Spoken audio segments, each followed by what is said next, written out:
बेटा अगर समझदार है तो हिंदी में एक कहावत है, बुढ़ापा और बचपन एक समान, यानी कि बच्चे और बुजुर्ग एक जैसे ही सोच रखते हैं, एक जैसे ही उम्मीद रखते हैं।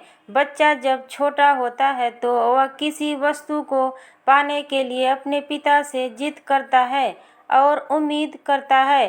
तो वहीं जब वह पिता बुजुर्ग हो जाता है तो वही चाहत वह अपने उस बच्चों से रखता है, जिसे कि हर इच्छा को समझकर पूरा करता है। लेकिन क्या बेटा कभी अपने बुजुर्ग पिता की इच्छा को समझकर पूरा कर पाता है?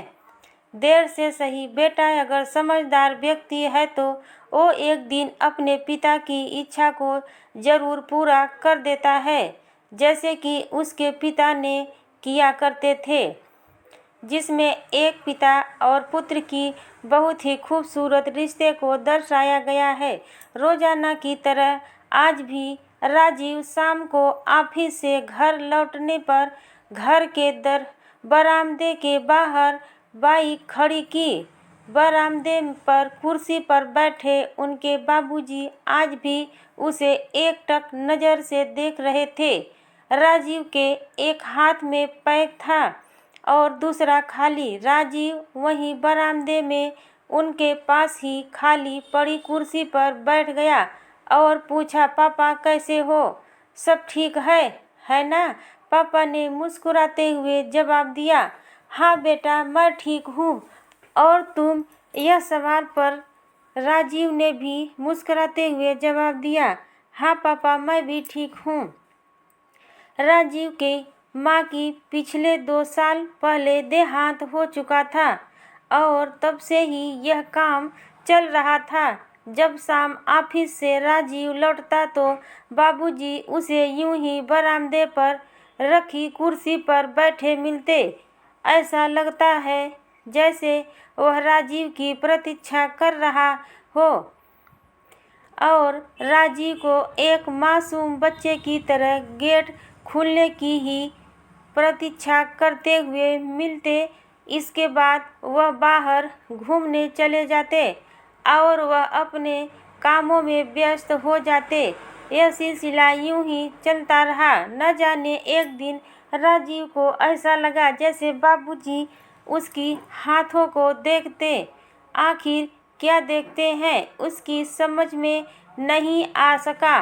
राजीव से बड़ी उम्मीद एक बहन थी। राजीव की बड़ी उसकी एक बहन थी जिसका नाम रागिनी था, जो टीचर की नौकरी करती थी और नौकरी और घर गृहस्थी में व्यस्त होने के कारण वह इस बार रक्षाबंधन में एक दिन की ही रुकने का प्रोग्राम बनाकर राजीव को राखी बांधने घर आई। राजीव की पत्नी प्रीति दोनों बच्चों को लेकर दोपहर में रागिनी से राखी बंधवाकर अपने भाई को राखी बांधने अपनी मायके चली गई। घर पर अकेले बाबूजी, राजीव और उसकी दीदी ही रह गए। बाबूजी ने रात में खाना खाकर जल्दी सोने चले गए। राजीव और उसकी दीदी बिस्तर पर बैठकर देर रात तक बातें करते रहे।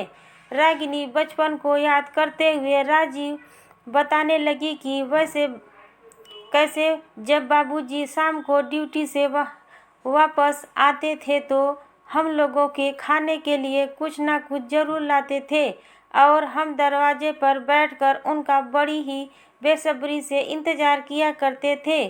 घर में आते ही उनके हाथों को ललचाए नज़रों से देखा करते थे, उनके पैरों से लिपट जाया करते। कभी कभी बाबूजी खाने की चीज़ अपने बैग में छुपा लेते थे तो हम बड़े उदास होके मुंह लटका के बैठ जाते थे। तब मुस्कुराते हुए बाबूजी बैग में से खाने की चीज़ निकालते थे तो हमारे चेहरे कितना खिल उठता था। तब समय के अनुसार हम बच्चों के लिए उस बैग में रोज कुछ ना कुछ नया होता। फिर मम्मी हम दोनों भाई बहनों को बराबर में बिठाकर बड़े प्यार से खिलाती। कुछ बचता तो माँ बाबूजी को खाने देती, वरना हम बच्चों के खिले चेहरे और मन देखकर ही वह दोनों संतुष्ट हो जाते थे। कभी कभी किसी कारण से बाबूजी को आने में देर हो जाती या उनके हाथ खाली होते हैं तो लगता जैसा पूरा घर उदास हो गया है। रागिनी बचपन की यादों को बता रही थी और रागिनी के दिमाग में बाबूजी के खाली हाथों में कुछ ढूंढना समझ में आने लगा। अपनी दीदी से बचपन की बातों को सुनते हुए अचानक राजीव को याद आ गया कि मम्मी के जाने के बाद घर में विशेष कुछ बनता न था, क्योंकि पत्नी प्रीति की कामकाजी होने के कारण उस किचन में जाने का समय ही कम मिलता था। यही कारण था कि शादी के बाद जब तक मम्मी थी तब तक बाबूजी और उसके खाने पीने की विशेष चीज़ों की कमी कभी ना रही। वैसे तो घर में खाने पीने के लिए सब आसानी से उपलब्ध होता था। पत्नी का व्यवहार भी पिता के साथ अच्छा ही था। राजीव यह सोच के बहुत ही बेचैन हो गया कि मुझसे इतना बड़ा अपराध कैसे हो सकता है, क्योंकि मैं भूल गया कि बच्चे बूढ़े एक समान होते हैं। पिछले वर्षों की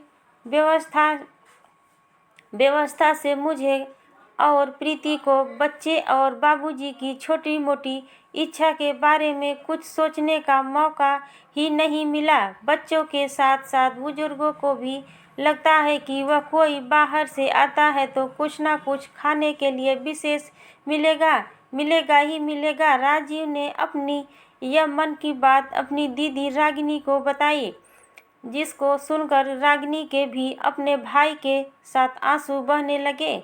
तब राजीव ने मन ही मन कुछ विचार और प्रण कर लिया और दूसरे दिन जब वह ऑफिस से लौटा तो उसके बाबूजी आज भी उसे यथावत उसी स्थान और उसी मुद्रा में बैठे हुए मिले। लेकिन आज राजीव ने गाड़ी की डिग्गी में से एक हाथ से बैग और दूसरे हाथ से गरम जलेबी का लिफाफा निकालकर अपने बाबूजी की ओर बढ़ाया। बैग के साथ दूसरे हाथ में लिफाफा देखकर बाबूजी की आंखों में चमक आ गई।